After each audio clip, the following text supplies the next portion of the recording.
tranquilos. Vou dar uma palavrinha hoje sobre agricultura e pecuária brasileira, o nosso espaço agrário. E para começarmos,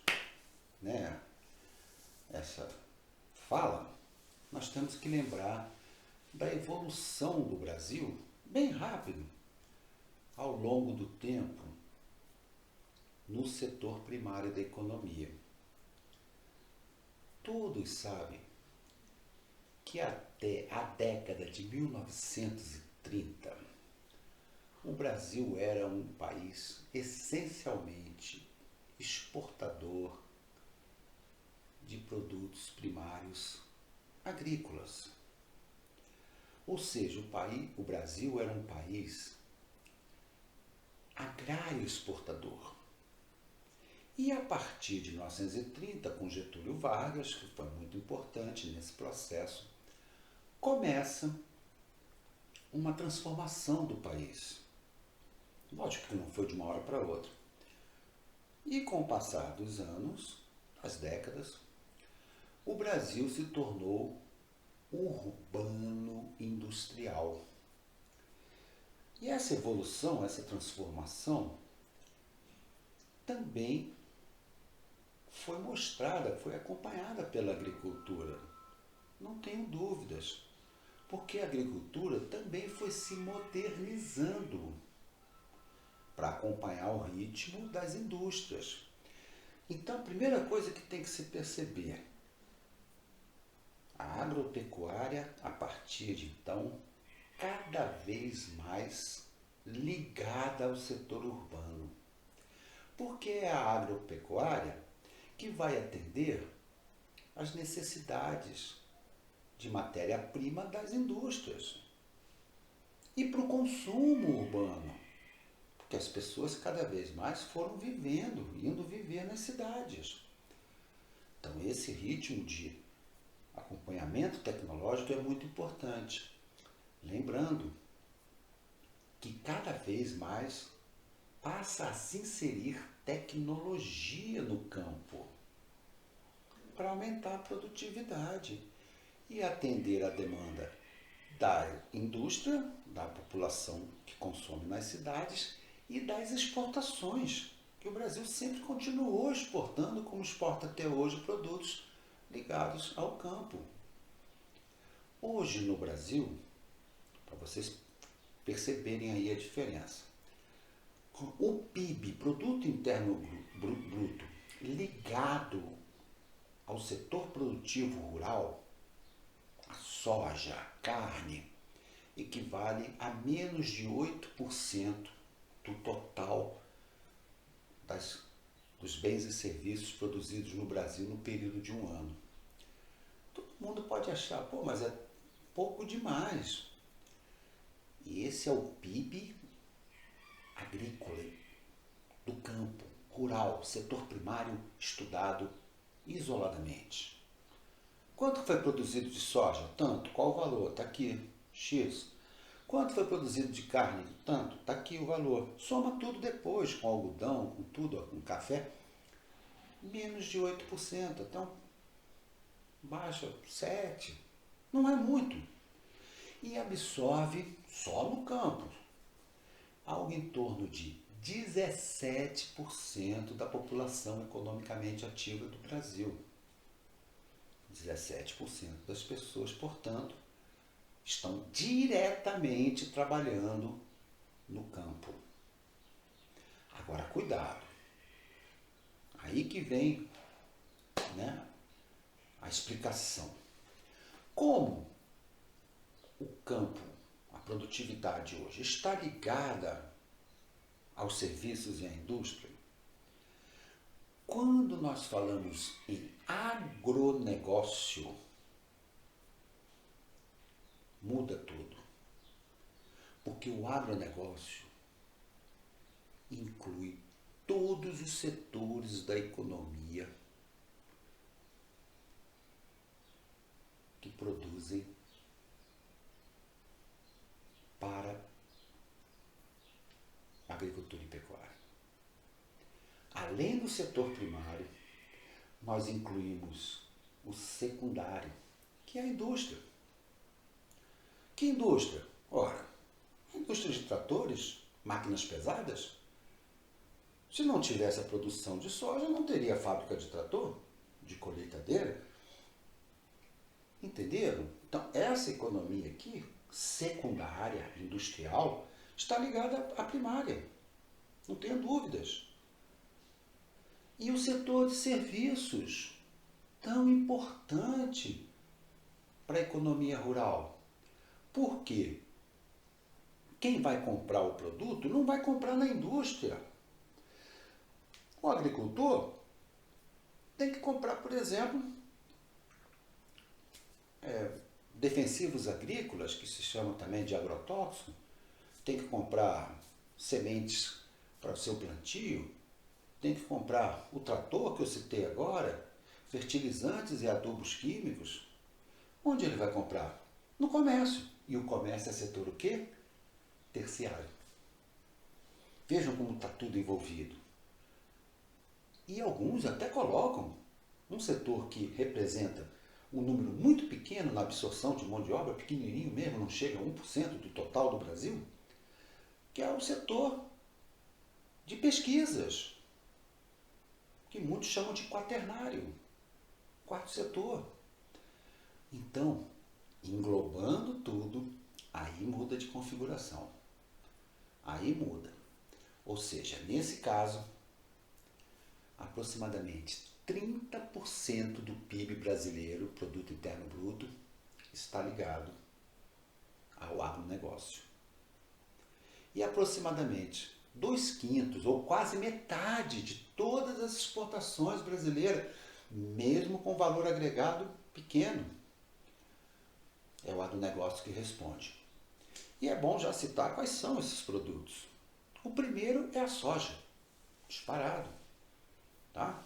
O Brasil se tornou um grande produtor de soja a partir da década de 1970. 60 para 70, naquela virada de década. Começou no sul do Brasil, se expandiu para o restante do território. Hoje se planta soja em praticamente todo o Brasil, modo de falar, óbvio, certo? Aí nós podemos citar como muito importante, a cana-de-açúcar. O Brasil é grande exportador de álcool e etanol, tá? Cana-de-açúcar. Celulose, através de reflorestamentos. Café, o Brasil continua sendo o maior produtor de café do mundo. Algodão, o Brasil exporta muito algodão. Enfim, são esses produtos da agricultura. E não podemos esquecer da parte zootécnica, né? Da pecuária. O Brasil é o maior exportador de proteína animal do mundo, incluindo a principal pauta, óbvio, carne bovina. Tá? O Brasil, depois da Índia, é o país que tem o maior número de cabeças de gado do planeta. A Índia, vocês sabem que a Índia tem um número de cabeças de gado muito grande, mas a vaca é sagrada, então não é comercial, no sentido de consumo de carne, pode ser de leite, lógico. Tá? Além de suínos e aves. Grandes complexos agroindustriais ligados a isso. Então vejam como, ao longo do tempo, tomou uma importância significativa para o nosso país o agronegócio. Inclusive, com as crises econômicas que vem acontecendo no Brasil e no mundo, quem continua com as exportações em alta é o agronegócio. É o agronegócio. Porque o consumo mundial continua, lógico. Tudo bem, pessoal? E aí você vai ter que ligar com a tecnologia. Mecanização, estudo do solo, e uma, entre outras, né? E uma que causa polêmica. Os organismos geneticamente modificados, que foram introduzidos há pouco tempo no Brasil. Começou lá nos Estados Unidos. Nós conhecemos como transgênicos. Para o agricultor, é o que ele quer. Por quê? Vamos lá? apresenta maior produtividade, menor uso de agrotóxico. Ou seja, o agricultor vai ter mais lucro, porque a produtividade é maior, como eu disse, e essas plantas são mais resistentes às pragas e insetos. Olha aí. Por outro lado, tem a crítica também, tem que se fazer. Não se sabe qual é o efeito até hoje no organismo humano dessas culturas, desses cultivares ao longo do tempo. Então os ambientalistas são muito críticos a isso. Podemos citar também que como existe um oligopólio dessa tecnologia, o Brasil pode ficar nas mãos dessas grandes corporações internacionais, dependente demais das sementes transgênicas. É um problema de ordem econômica. E tem também um biológico, que se conhece aí como erosão genética, que com o passar do tempo, aquelas sementes tradicionais, por exemplo, do milho, que hoje o milho aqui no Brasil está sendo muito usado, o transgênico, tende a desaparecer. E pode acontecer também uma maior infestação de pragas e doenças até desconhecidas. Erosão, né, genética aí, que a gente cita sobre as sementes tradicionais, crioulas, como algum usa o termo, né? Então sempre vai causar polêmica, não tenha dúvidas. Mas o Brasil hoje, ó, está aí, produzindo alimentos cultivares transgênicos, muitas culturas agrícolas plantadas, tá? É isso que acontece. E aí identificar como é que é essa divisão que existe no Brasil entre as grandes empresas produtoras, são grandes corporações nacionais e internacionais, com grandes áreas plantadas, que vai favorecer a monocultura, seja de soja, cana-de-açúcar, enfim, tá? Daqueles grupos que ainda sobrevivem de uma forma rudimentar no aspecto familiar de produção, né? A gente pode usar o termo aí até aquela coisa bem atrasada que é a agricultura de subsistência, principalmente no Nordeste brasileiro. Mas quero lembrá-los que mesmo pequenos agricultores familiares, não são todos no Brasil, tá? Vamos deixar isso bem claro. Pequenos agricultores familiares, né, naquela produção, como eu disse, de âmbito familiar, já estão ligados também ao agronegócio. Já estão ligados, não tenho dúvidas.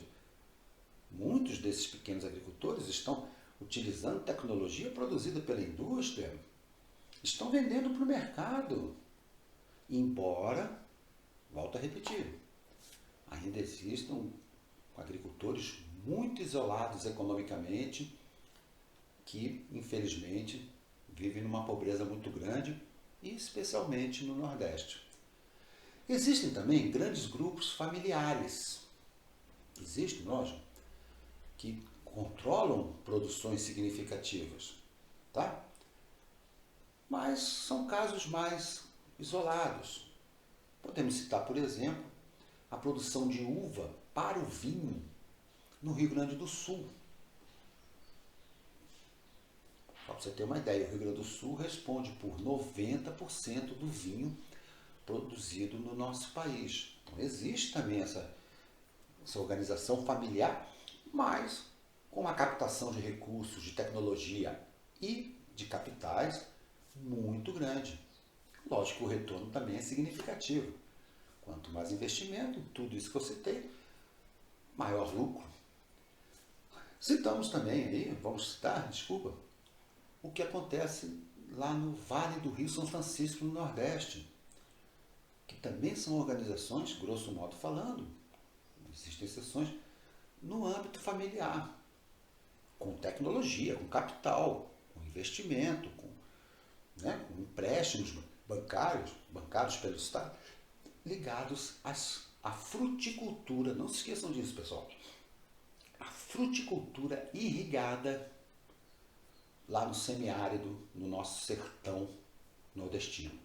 Um oásis no meio, entre aspas, né, de um deserto. Tudo bem? E boa, e uma parte para exportação, diga-se de passagem. Então é isso, pessoal. Essa foi a primeira parte do nosso espaço agrário e depois eu vou me aprofundar um pouquinho mais, que a matéria realmente é longa e se pede muito isso no Enem, tá? Setor primário brasileiro, espaço agrário, questão da nossa distribuição de terras tão mal distribuídas, né? A nossa estrutura fundiária e depois continuamos, ok? Obrigado, um abraço a todos. Enem tá aí. Tá um pouquinho longe do que era, mas tá chegando. Valeu, gente. Tchau, tchau.